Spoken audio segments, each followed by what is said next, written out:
दिनै जोङो जोंहा टंला दखरा माने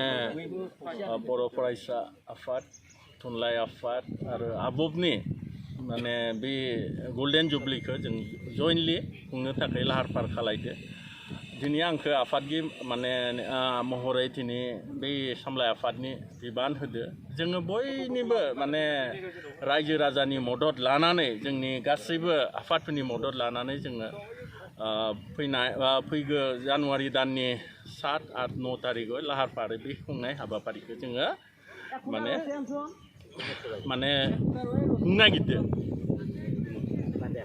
दा बे समावहाय जिहेतु लाइ खुन्था गायसनबाय दा खुंनायनि हाबाफारियाव रायजो राजा आरो साग्रिद जा बर'फोर दङ बिथांमोनखौ मा होनना खावलायहरगोन दिनै जोंहा मोनसे बर' हारिनि थाखाय जोंहा मोनसे बर' फरायसा आफाद जोंनि थुनलाइ आफाद आरो जोंहा आबब बर' हारिनि थाखाय मोनसे जोंनि हारिनि मोनसे संगठन दिनै बेयाव संगठन हिसाबै दिनै बिथांमोनानो जाहैबाय जोंनि बिमा बिफा बुंनांगोन दिनै बर' हारिखौ फोथांना लाखिदो बर' फरायसा आफाद थुनलाइ आफादा गतिके बिखौ जोङो दिनै राजनितिकनि खोथा नङा बयबो दिनै जोङो बे जाथि हिसाबै बिखौ खुंनो लाहार फाहार खालायदो आरो जोङो बेखौनो बुङो जोंनो बानजाय आफादनि बिबान होदो बेखौ जोङो मोनसे गल्डेन जुबलि हिसाबै बे खेबाव जोङो बेखौ खुंनाय जागोन बेसेबांसो बाजेटआव खुंनो थाखाय थाम थियारि जादों जोङो एक्सुवेलि दा बाजेटखौ फाइनेलि बुंनो हाया अब्लाबो जोङो 15 Lसोनि मोनसे बाजेट खालामनाय जादों आरो बिनि गेजेराव जोङो गासिबो रायजो राजानि मदद लानानै हेफाजाब लानानै आरो जोंहा बिटिआर सरकारनिबो मोनसे जोंहा मदद थागोन आरो बेखौ लानानै जोङो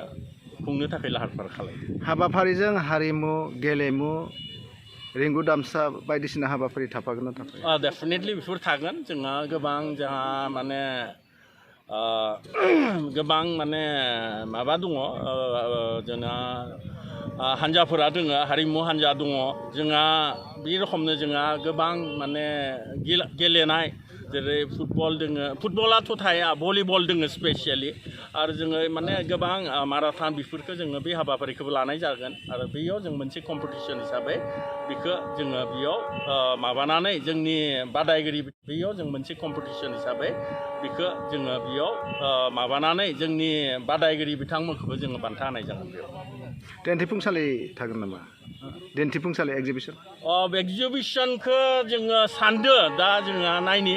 बाजेटआ जुदि जायोबा जोङो हरखाबै बेखौबो खालायनाय जानो हायो आरो फारसेथिं नुदों गोबां बेबायदि गल्डेन जुबलि बा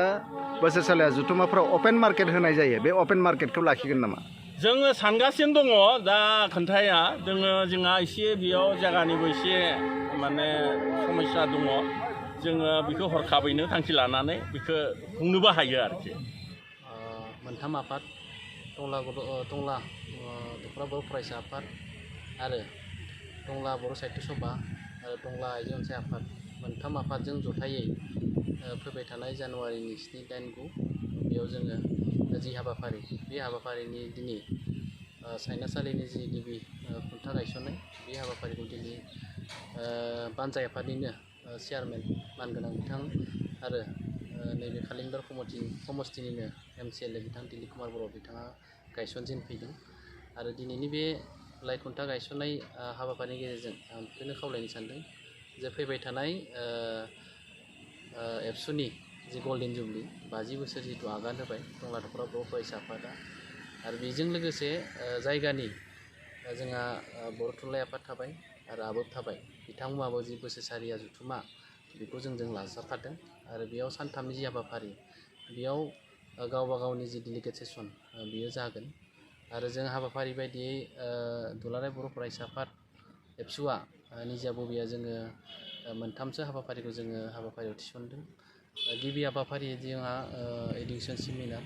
फरायसाफोरनि सायाव एडुकेसन सेमिनार जागोन आरो 9 खालार खालि जोंहा एग्रिकालचार आबादनि सायाव जोंहा सेमिनार जागोन आरो बिनि हराव मोनाबिलियाव जोङो डेलिगेट सेसनखौ जिरायगोन आरो जे गेवलां मेल बे गेवलां मेलै जोंहा 9 तारिखआव जागोन आरो बे गेवलां मेलनि जि गाहाय आलासि जोङो जोंनि दुलाराय बर' फरायसानि आफादगिरि मानगोनां दिपेन बर' सार बिथाङा थागोन आरो गेवलां मेलखौ बेखेवगिरि हिसाबै जोंनि बिटिआरनि चिफ मानगोनां प्रमदफोराव बिथाङा थागोन आरो हाबाफारिखौ जोङो थांनाय